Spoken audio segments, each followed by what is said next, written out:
Tonight, the drumbeat of war is growing louder from the White House. The New York Times reports the Trump administration, led by neocon John Bolton, is reviewing plans that could include a dramatic troop surge in the Middle East. According to administration officials, the acting defense secretary, Patrick Shanahan, presented a plan to top national security officials last week that would call for sending as many as 120,000 troops to the Middle East should Iran attack American forces or accelerate work on nuclear weapons. Accelerate work on nuclear weapons. That's the causes of war. Well, but it's not Shanahan who's driving the force behind those plans. He's seen as only as a yes man, like William Barr for President Trump. According to the Times, the revisions were ordered by President Trump's national security advisor and war hawk John Bolton, one of the cheerleaders, of course, for the Iraq war. Today, President Trump dismissed the report that his administration is moving closer to an actual war front. I think it's fake news, okay? Now, would I do that? Absolutely. But we have not planned for that. Hopefully, we're not going to have to plan for that. And if we did that, we'd send a hell of a lot more troops than that. But I think it's just, where was that story? In the New York Times? Well, the New York Times is fake news.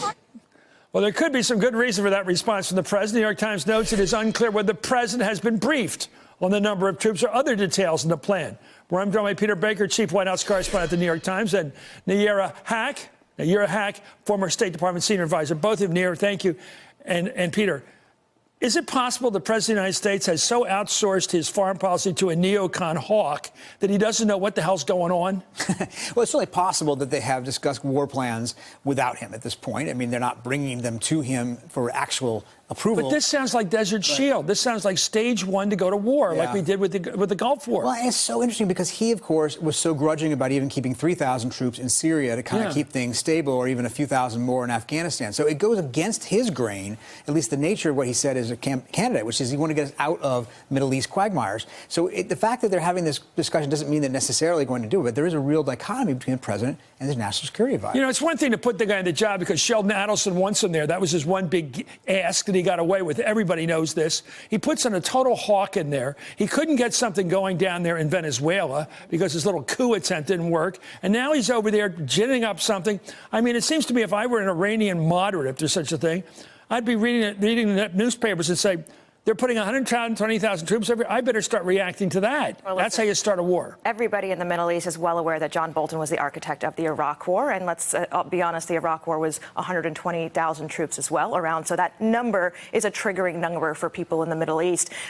John Bolton has been very careful about using rhetoric of al-Qaeda and the extension and willingness to pursue al-Qaeda, because that's ostensibly the foundation for the 2001 intervention in Afghanistan, the 2002 intervention in Iraq. And so he's using that same language here to pursue potentially Iran on the same fronts. But that was anti-Sunni. This is anti-Shiite. And that's probably the evidence is not there that al-Qaeda is in Iran right now, right? But he's using the previous history and Iran's asymmetric attacks on U.S. forces in perhaps Syria and elsewhere.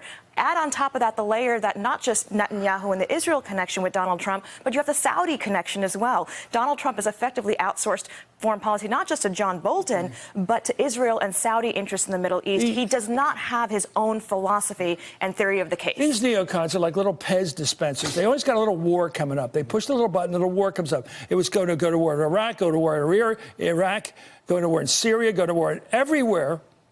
Lebanon, maybe Lebanon not. They may not have wanted that. But clearly Iran is number one goal. What does Trump want with Iran? Does he want the politics of the hawks in this country without really going to war? Does he want all the benefits politically of a war without one? I think he wants to be tough with Iran. I think he wants to look like he's tough with Iran. Why? Clearly, that's just part of his, how he got there, right? This is what he promised in 2016. But he also said, I'm against long, stupid wars. He said he's against long, stupid wars. And I think he wants that type of win that he's looking for with North Korea. I want to get the deal that nobody else got.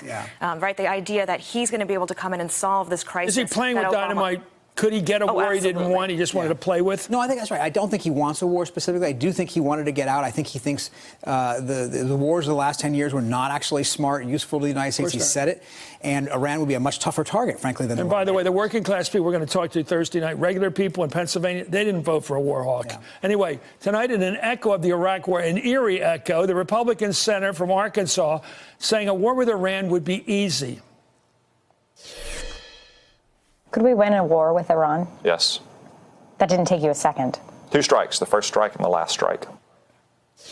One strike, the last strike. Anyway, I want to bring in Senator Jeanne Shaheen of New Hampshire, member of the Senate Foreign Relations Committee. Senator, here we go again with the same crowd. The ones that brought us to war with Iraq are now pushing for a war with Iran. And John Bolton. Well, I don't think a war with Iran is in the United States' interest.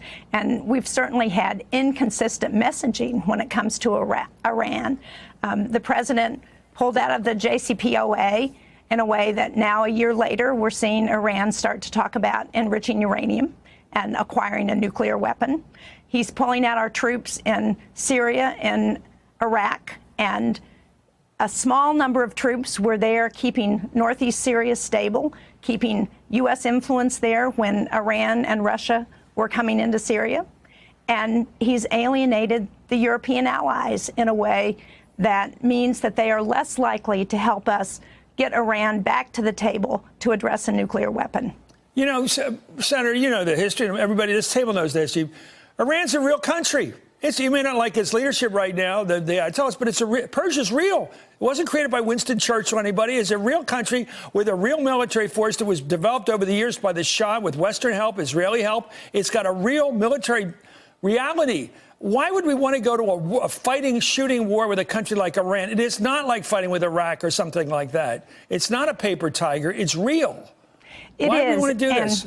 Well, Iran's a bad actor. They are supporting terrorist groups across the Middle East, but they have a real military, as you point out, and it's really not in our interest. And we've sent a carrier strike group to the Middle East. We've sent B-52 bombers. We're talking about additional troops going in a way that could lead to inadvertent contact, which could escalate into conflict.